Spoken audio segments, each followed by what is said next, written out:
आइए देखते हैं आज 2 अगस्त की खास खबरें।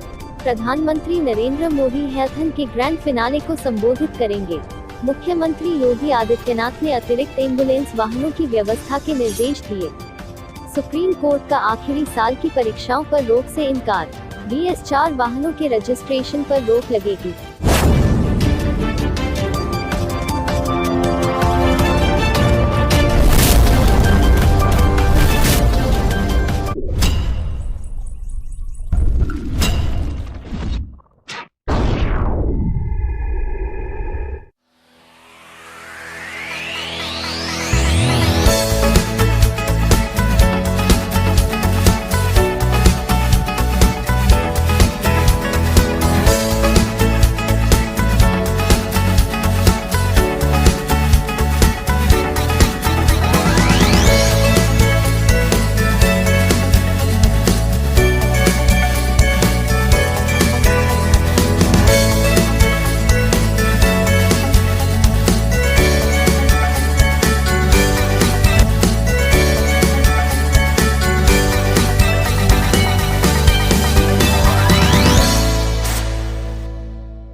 आइए देखते हैं फैज अहमद की रिपोर्ट। आगामी आने वाला 15 अगस्त देश के लिए एक महत्वपूर्ण दिन होता है। 15 अगस्त, जी हाँ, 74वां वर्षगांठ मनाया जाएगा इस बार। लेकिन इस बार का 15 अगस्त पिछले 15 अगस्त के बनिस्बत कितना अलग होने वाला है, आइए जानते हैं। हमारे बीच हमसे बातचीत करने के लिए समाजवादी पार्टी के प्रदेश सचिव दीपक रंजन जी, उनसे जानते हैं कि इस बार का 15 अगस्त पिछले बार के 15 अगस्त से कितना अलग होने वाला है। सर, बहुत बहुत धन्यवाद आपका फैज जी। ये सही है कि हम लोग 74वें स्वतंत्रता दिवस हम लोग मनाने जा रहे हैं 15 अगस्त को, और साथ ही साथ ये भी सही है कि 15 अगस्त को लेकर के हर आम जनमानस के अंदर, वो जो भी हिंदुस्तान का निवासी है, उसके अंदर एक अलग से उत्साह उल्लास हुआ करता था। लेकिन अब की बार पूरा देश का, पूरी दुनिया जो है एक वैश्विक महामारी कोरोना से जूझ रही है, तो निश्चित रूप से अब की बार उस जैसा तो जश्न माहौल नहीं रहेगा। लेकिन मैं आपके चैनल के माध्यम से मैं अपने सभी हिंदुस्तान वासियों को, देशवासियों को, उत्तर प्रदेश वासियों को मैं यही कहना चाहता हूं कि अब की बार आप 15 अगस्त को कोई ना कोई संकल्प लें। संकल्प ये लें कि जब तक हम लोग इस वैश्विक महामारी को हम लोग भगा नहीं देते, हम लोग फिजिकल डिस्टेंसिंग का पालन करेंगे, हम लोग मास्क लगा करके रहेंगे, हम लोग जितने भी निर्बल, दुर्बल, गरीब वर्ग हैं उनकी हम लोग मदद करेंगे, हम लोग पेड़ पौधे वृक्षारोपण करके हम लोग जो है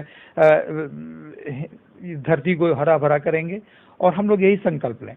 और साथ ही साथ मैं ये भी कहना चाहूँगा कि हम लोग 74वें स्वतंत्रता दिवस में प्रवेश कर रहे हैं, लेकिन कहीं ना कहीं हमको, हिंदुस्तान वालों को ये भी सोचना होगा कि क्या हकीकत में हम लोग स्वतंत्र हो पाए, क्या हकीकत में हमारा देश स्वतंत्र हो पाया है। मैं समझता हूँ कि असली स्वतंत्रता हम लोग उस दिन मनाएंगे जिस दिन हिंदुस्तान का एक सबसे गरीब तबका भी जो है वो खुश होगा, उसके चेहरे पे मुस्कान होगी। तो ना इस बार का जश्न आज़ादी कुछ ऐसा हो कि हर घर में, जो चूंकि इस दौरान जो है पहले भी रोजगार लोगों के पास नहीं था, और इस बार लॉकडाउन ने काफी लाखों परिवार को रोजगार छीन लिया, तो क्यों नहीं इस बार जश्न आज़ादी में कुछ ऐसा किया जाए कि जिनके घर में चूल्हा नहीं जल रहा उनके यहाँ रोजी रोटी पहुंचाने का काम किया जाए। बहुत अच्छी पहल है आपकी, और मैं समझता हूँ लाखों नहीं, करोड़ों का तो डाटा आ चुका है, 12 करोड़ का तो डाटा आ चुका है कि इस वैश्विक महामारी में 12 करोड़ लोगों की नौकरियां गई हैं, 12 करोड़ लोग बेरोजगार हुए हैं। ये आपकी अच्छी पहल है। और निश्चित रूप से कि जिसके घर में चूल्हा नहीं जल रहा है, मैंने पहले भी आपसे कहा कि जो भी निर्बल, दुर्बल या गरीब तबका है, या जो रोज कमाता है, रोज खाता है, निश्चित रूप से अब की बार हम लोग ये संकल्प लें कि हम लोग इन लोगों की, जो भी इस टाइप के हैं, इन लोगों की हम लोग मदद करेंगे, और इनके वहाँ हम लोग ये कोशिश करेंगे कि जिनके वहाँ खाने के लिए नहीं है, जिनके वहाँ पहनने के लिए नहीं है, हम लोग निश्चित रूप से इनकी मदद करके इनके वहाँ खाने की व्यवस्था, इनके वहाँ कपड़े की व्यवस्था, इनके बच्चों के आगे पढ़ने पढ़ाने की व्यवस्था हम लोग निश्चित रूप से हम लोग करने का। समाजवादी पार्टी से जुड़े एक मेरा एक अहम सवाल है कि इस बार समाजवादी पार्टी जो आगामी जो चुनाव होने वाला है, किस मुद्दे के साथ लड़ने वाली है, और क्या सूत्रों से ये भी सुनने में मिला कि आप गठबंधन करने जा रहे हैं किसी पार्टी से? देखिए, जैसा कि मेरे राष्ट्रीय अध्यक्ष जी ने कहा है, हमेशा यही कहा है कि वो उनका गठबंधन किसी से नहीं होने जा रहा है, और जो छोटे मोटे दल हैं, अगर वो समाजवादी पार्टी में आना चाहते हैं, समाजवादी पार्टी के साथ मिलकर के काम करना चाहते हैं, समाजवादी पार्टी की नीतियों, सिद्धांतों से वो भली भांति वाकिफ हैं, तो निश्चित रूप से हमारे राष्ट्रीय अध्यक्ष जी ने कहा है कि किसी भी बड़ी पार्टी से वो गठबंधन नहीं करने जा रही। और रहा सवाल 2022 में जाने का, हम 2012 में भी और पहले भी हम लोग विकास के रास्ते पे हम लोग ने चुनाव लड़ा है। अब की बार भी 2022 में भी हम लोग विकास के रास्ते पे ही चलेंगे, और सिर्फ एक ही नारा होगा, विकास। ये जो सरकार है इसमें 10 में से कितना नंबर देना चाहेंगे विकास के लिए? माइनस में अगर होता हो तो मैं तो माइनस में ही देना चाहूँगा।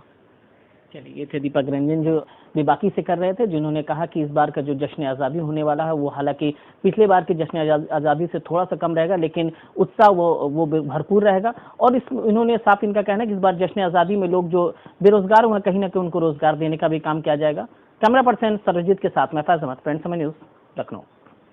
आइए देखते हैं ये खास रिपोर्ट। और अगली खबर आ रही उत्तर प्रदेश की बस्ती जिला के रामपुर निवासी मोहम्मद तारिक अपने घर से बाहर निकलता है, तभी अचानक एक तेज रफ्तार बाइक सामने से गुजरती है। बाइक गुजरने से छींट पड़ती है, जिसका विरोध मोहम्मद तारिक करता है।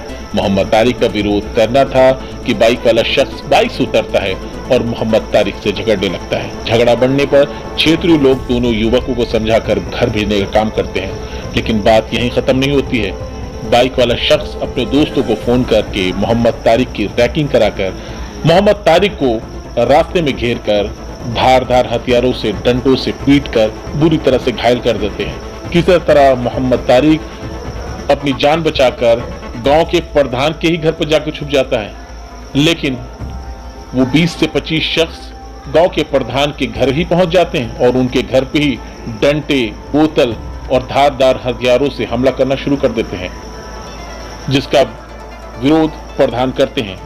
लेकिन सवाल ये उठता है कि ये अपराधी इतने बेखौफ क्यों हैं? सुशासन के शासन में क्या अपराधी बेखौफ हो चुके हैं? आइए सुनते हैं खुद प्रधान की जुबानी। उनके यहाँ कोई काम करने वाला है और उसके बाद वो लोग उनके घर पे बताया और तारिक हमारे घर से कुछ दूरी पे खड़ा था, उसको वहाँ मारने पीटने लगे। और उसके बाद जब वो हमारे घर की तरफ भागा, जान बचा के घर प्रधान जी के यहाँ चले जाए, घर में आया तो 15-20 लोग लाठी, डंडा, कट्टा, बंदूक ले करके हमारे घर पे पत्थर, ईंटा और सरिया से हमला किए। कुर्सियाँ टूट गई, हमारे कमरे में शीशे के टुकड़े, शीशे से वार किया गया और हमको भी धमकी दी गई, तुमको भी जान से मार दिया जाएगा। हमारे परिवार वालों को भी धमकी दी जा रही है। तो उक्त मामले को लेकर के आपने कुछ तहरीर दी थाने में? हाँ, रात में हम जब भीड़ भाड़ देखे तो हम छत से कप्तान साहब को फ़ोन कर दिए और इंस्पेक्टर साहब को, वो लोग आए, फिर हम लोगों को बुलाए, हम लोग तहरीर दे कर थाने पे चले आए हैं। तो इस मामले में क्या कुछ जो है अभियुक्तों का जो है नाम पे कुछ केस वगैरह फाइल किया गया? अभी हमको जानकारी नहीं हो पाई है, लेकिन रात में तहरीर हम लोग दे के चले आए। ठीक है, और कौन कौन लोग थे? कुछ लोगों का नाम बता सकते हैं जो लोग? अब्दुल रहमान, मोहम्मद इस्माइल, अब्दुल रहीम, मोहम्मद इस्माइल, उनके लड़के और 15-20 लोग थे, काफ़ी संख्या में। तो आपके घर पे चढ़ करके उन्होंने मारने की? घर पे चढ़ करके ईंटा पत्थर, ये इंस्पेक्टर साहब देखे हैं, वीडियो बनाए हैं, ईंटा पत्थर, राख और ये शीशी पत्थर सब। लगभग कितने लोग रहे होंगे? 15-20 लोग थे। हम खुद जान बचा के छत से कप्तान साहब को फ़ोन किए। चलिए ठीक है, थैंक यू। आइए देखते हैं यह रिपोर्ट। कांग्रेस खेमे के पहली शुरुआत। मैं राम मंदिर के निर्माण का स्वागत करता हूं, कमलनाथ। मैं अयोध्या में राम मंदिर निर्माण का स्वागत करता हूं। देशवासियों को इसकी बहुत दिनों से अपेक्षा और आकांक्षा थी। राम मंदिर का निर्माण हर भारतवासी की सहमति से हो रहा है। ये सिर्फ भारत में ही संभव है। सुशांत सिंह मामले में रिया चक्रवर्ती और उसके परिवार पर मनी लॉन्ड्रिंग का केस हो सकता है, परंतु रिया ने कहा कि सत्य की जीत होगी। पंजाब में जहरीली शराब से 49 लोगों की मौत हुई। अनियमितता के आरोप में भातखंडे के कुलपति श्रुति शिरोडकर को हटाया गया। केंद्रीय मंत्री मुख्तार अब्बास नकवी ने कहा कि कांग्रेस ने एक साथ 3 तलाक के खिलाफ कानून नहीं बनाया था।